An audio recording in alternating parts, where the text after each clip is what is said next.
Assalamualaikum dear friends. Today I will discuss the methods of point estimation. इसके अंदर इंशाल्लाह हम डिस्कस करेंगे कि method of maximum likelihood estimate क्या होता है। इसके अलावा method of maximum likelihood estimate के स्टेप्स क्या होते हैं, कैसे हम एमएलई को फाइंड आउट कर सकते हैं।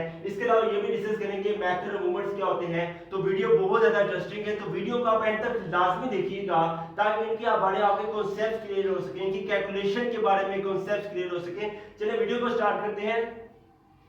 पहला हमारा मेथड है method of maximum likelihood estimate, वो हम करने जा रहे हैं। दूसरा होता है मेथड ऑफ मूवमेंट्स, तो हम डिस्कस करने जा रहे हैं वो है मेथड ऑफ एमएलई, जिसे हम कह सकते हैं एमएलई भी कहा जाता है, यानी मैक्सिमम लाइक्लीहुड एस्टिमेट। ये होती क्या चीज है, बहुत आसान है।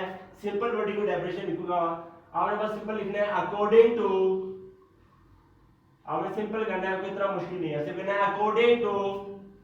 According to this method, according to this method the logic is, इसके अंदर जो लॉजिक क्या चीज है, यानी लॉजिक का मतलब इसका मतलब क्या चीज है, इसका मकसद क्या है, इसको हम कैसे फाइंड आउट करते हैं, इसकी जरिए से कैसे एस्टिमेट फाइंड आउट करते हैं। तो according to this method the logic is to consider, the logic is to consider each possible value, each possible value,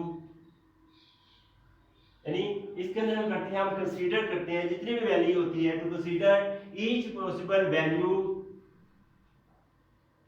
as an parameter, यानी जितनी भी वैल्यू नजर आती है उसको हम कंसीडर करते हैं, इमेजिन करते हैं एज एन पैरामीटर। इसे हम कहते हैं हर एक वैल्यू जो भी हमें लिखी है उसको हम क्या करते हैं, पैरामीटर के तौर पर इमेजिन करते हैं। and to consider the logic is that to consider every possible value। for example अगर मैं आपको एग्जांपल देता हूं, इसमें पॉइंट क्लियर हो जाए। फॉर एग्जांपल हम कह सकते हैं 1 2 3, जो वैल्यूज हमें गिवन है, ये हमें क्या गिवन है, फर्स्ट कर ले हमें ये क्या है, वैल्यूज गिवन है। कहना चाह रहे हैं मैं according to this method to consider each possible value as a parameter, इन सब वैल्यूज को हम करते हैं पैरामीटर करते हैं, कंसीडर करते हैं। मैं आपको बताया था म्यू जो होता है वो पैरामीटर होता है, और थीटा दाने सारे क्या होते हैं, पैरामीटर्स होते हैं। क्या होते हैं, पैरामीटर्स। तो हम ये कहना चाह रहे हैं हर एक पॉसिबल वैल्यू को पैरामीटर हम कंसीडर करते हैं। इसके अलावा एंड नेक्स्ट वर्किंग क्या होती है इसके अंदर, and compute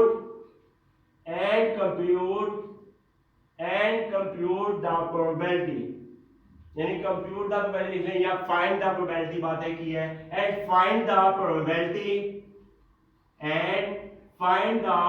probability of each value.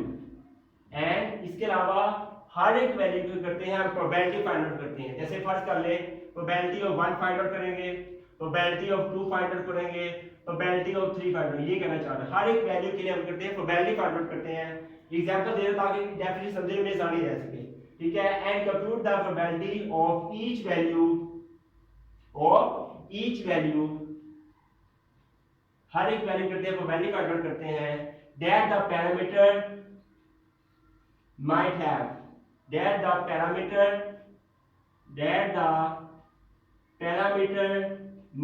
have, यानी पैरामीटर जो है वो रख सकते हैं, चांस होते हैं कि हर एक वैल्यू के पैरामीटर हो भी सकते हैं और नहीं भी नहीं हो सकते। लेकिन for each value and compute the value for each value the parameter might have and that were true value, यानी हर एक वैल्यू में लिखी हुई है।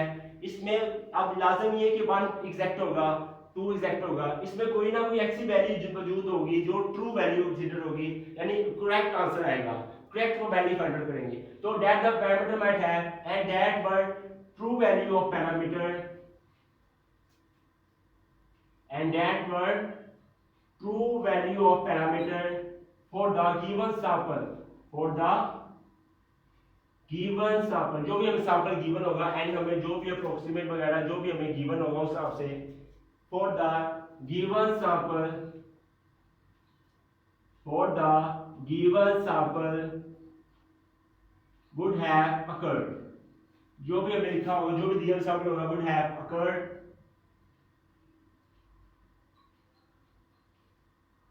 इसके बाद आपने लिखना है दैट ट्रू वैल्यू पैरामीटर, आपने लिखना है that true value of parameter. Next आपने लिखना है that true value of parameter,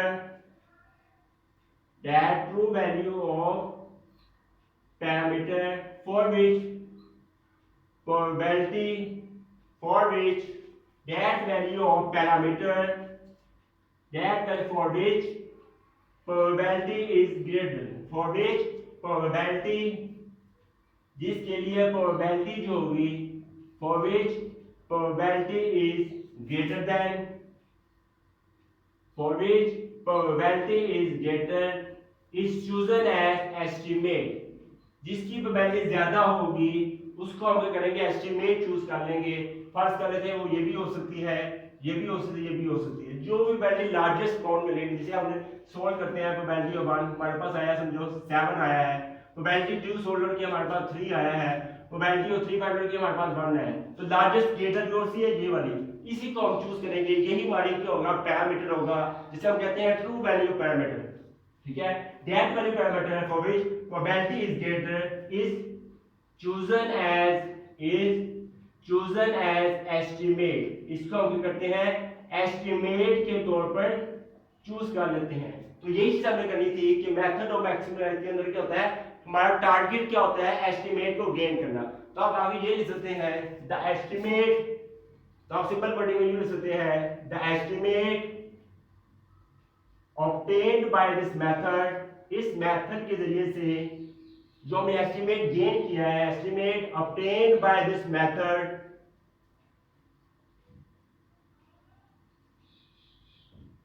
the estimate obtained by this method is called as method of maximal accurate estimate। तो ये चीज हमने सीखी। इसके अंदर मेन चीज आपको बता दूं, आपने याद रखनी है कि इसमें हर एक वैल्यू की पहले क्या करते हैं पैरामीटर वैल्यू को हम कंसीडर करते हैं पैरामीटर के तौर पर, इसके बाद हर एक की करते हैं प्रोबेबिलिटी, हर एक वैल्यू की प्रोबेबिलिटी फाइंड आउट करते हैं। एंड दैट आगे लिखा हुआ है that the parameter might have, और पैरामीटर रख भी सकते हैं नहीं भी रख सकते हैं।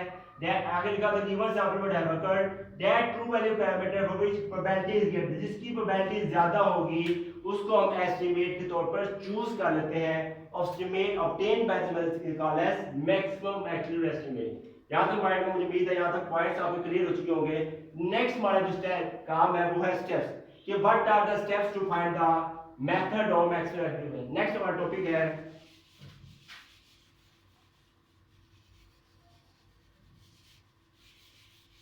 Steps for finding the, next हमारा टॉपिक है, ये क्वेश्चन मार्क पेपर में आया हुआ है कि स्टेप्स फॉर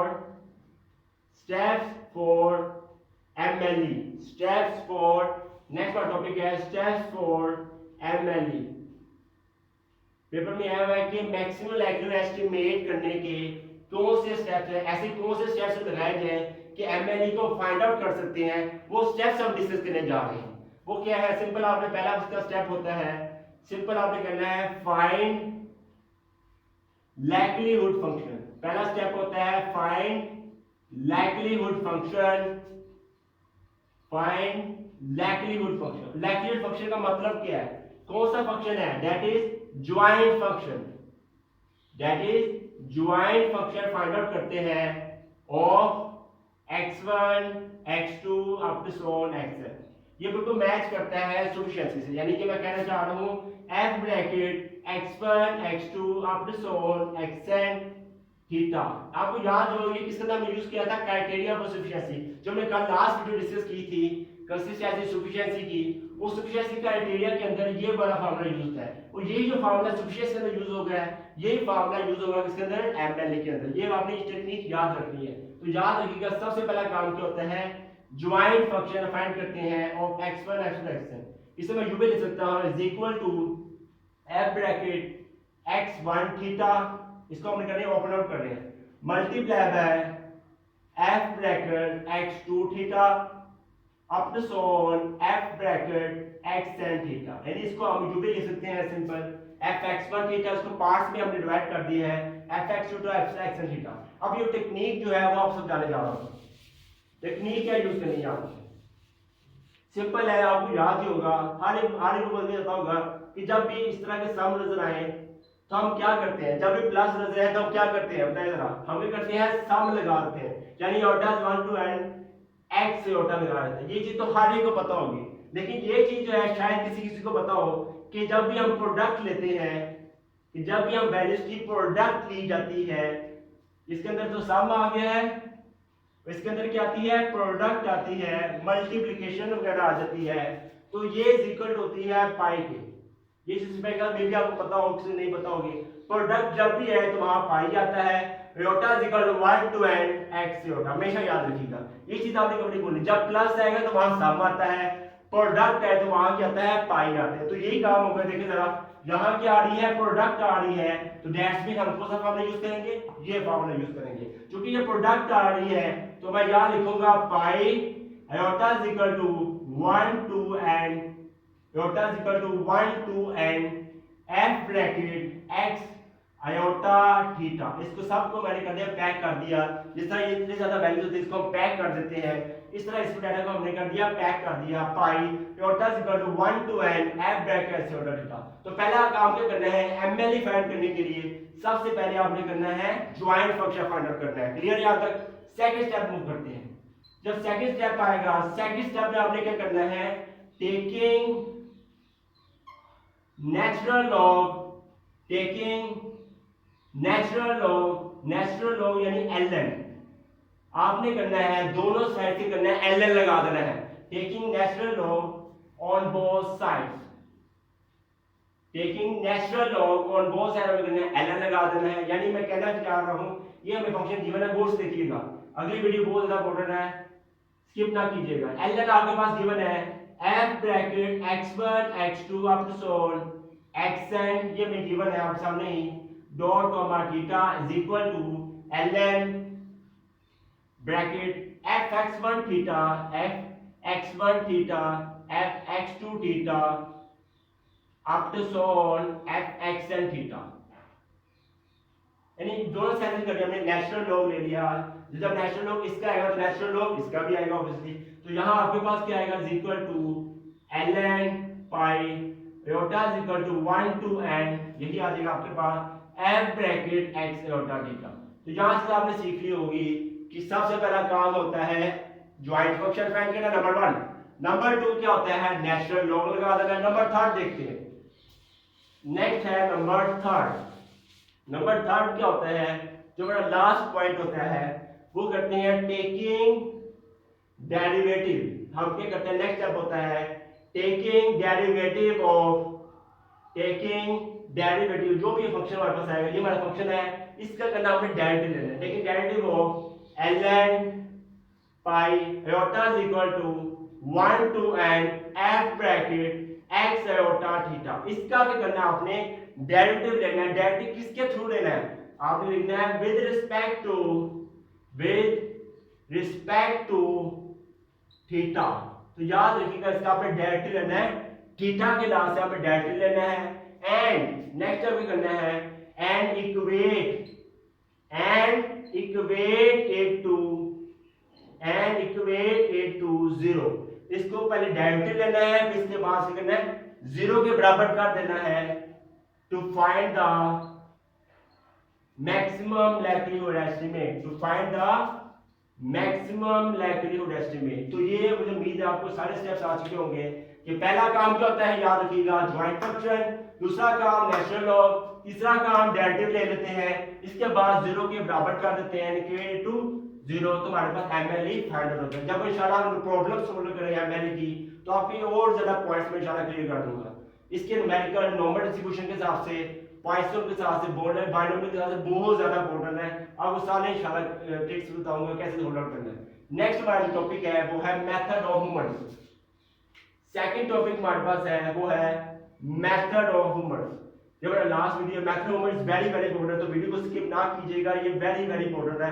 पेपर्स के हिसाब से इसकी डेफिनेशन वगैरह आती है कि what is the method of movements. तो बहुत आसान है, छोटा सा है, method of movements, method of movements, what is the method of movement. तो याद रखिएगा, इन दिस मेथड, इसका तो हमारी वर्किंग क्या होती है, इन दिस मेथड इस तरीका कार के अंदर हम करते हैं वी कैलकुलेट, फर्स्ट वर्किंग जो हमारी होती है वो क्या होती है, we calculate in this method, we calculate sample moments. सबसे पहला काम क्या होता है, हम फाइंड आउट करते हैं, we calculate sample moments. Number one, पहला काम क्या होता है, सैंपल मोमेंट फाइंड आउट करना। एंड नेक्स्ट वर्किंग क्या होती है, एंड पॉपुलेशन मोमेंट्स। सबसे पहला वर्किंग आपको पता लग गई कि इसके अंदर हम क्या करते हैं, सैंपल मोमेंट्स फाइंड आउट करते हैं एंड पॉपुलेशन मोमेंट्स हम करते हैं, फाइंड आउट करते हैं। एंड पॉपुलेशन मोमेंट्स करते हैं, फाइंड आउट करते हैं। इसके बाद ये करते हैं बाय, नेक्स्ट वर्किंग होती है by equating the sample moments. इसके बाद नेक्स्ट वर्किंग जो होती है by equating the sample moments, यानी सैंपल मोमेंट्स को पॉपुलेशन मोमेंट्स के बराबर कर देते हैं। By equating the sample moments, by equating the sample moments with corresponding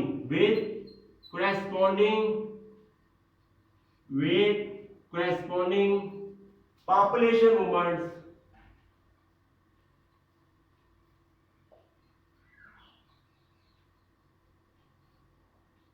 इसको करते हैं। पहली चीज आपको पता लग गई किसके अंदर सैंपल मूवमेंट्स फाइंड आउट करते हैं, पॉपुलेशन मूवमेंट्स फाइंड, इसके बाद करते हैं by equating the sample movements with corresponding population, हम इक्वेट करते हैं टू फाइंड द एस्टिमेट। इसके अंदर क्यों क्या, टू फाइंड द एस्टिमेट को गेन करने की। इसके अंदर हमने नहीं पढ़ा था, इसके अंदर एस्टिमेट को गेन किया जाता है, मेथड मूवमेंट के अंदर एस्टिमेट को हम गेन करते हैं। अब आगे मूव करते हैं, m1 प्राइम की बात करें। ये चीज तुम्हारे को पता होगी कि m1 प्राइम क्या होता है। अब m1 प्राइम जहां पर नजर आ रहा है ये है सैंपल मोमेंट्स। m1 प्राइम क्या है, सैंपल मोमेंट, हमेशा याद रखिएगा। m1 प्राइम क्या शो कर रहा है, यहाँ पर सैंपल मोमेंट्स होता है। और μ1 प्राइम की बात करें, μ1 प्राइम ये होता है पॉपुलेशन मोमेंट। μ1 प्राइम जो होता है वो होता है पॉपुलेशन मूवमेंट, हमेशा याद रखिएगा। m1 प्राइम जो होता है वो सैंपल मूवमेंट होता है, m1 प्राइम जो हमारे पास पॉपुलेशन मूवमेंट होता है। इसके अंदर कंडीशन क्या होती है,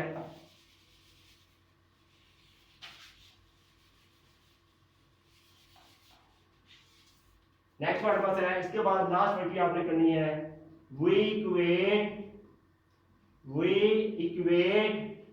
हम क्या करते हैं, इक्वल करते हैं m1 प्राइम एंड μ1 प्राइम, यानी m1 प्राइम और μ1 प्राइम को हम इक्वल कर देते हैं। क्यों करते हैं, टू गेट द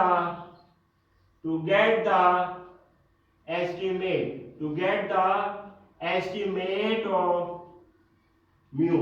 पहला काम तो ये हो गया, नंबर 1 पॉइंट, कि हम इसे इक्वेट करते हैं दोनों को ताकि हमारे पास गेन क्या हो जाए, म्यू आ जाए। सेकंड स्टेप क्या होता है, लास्ट वाला पॉइंट है, we equate m2 prime and m2 prime को इक्वेट करते हैं, या एमसीक्यूज के हिसाब से वो पढ़ना नहीं आया होगा तुम्हें, टू गेट द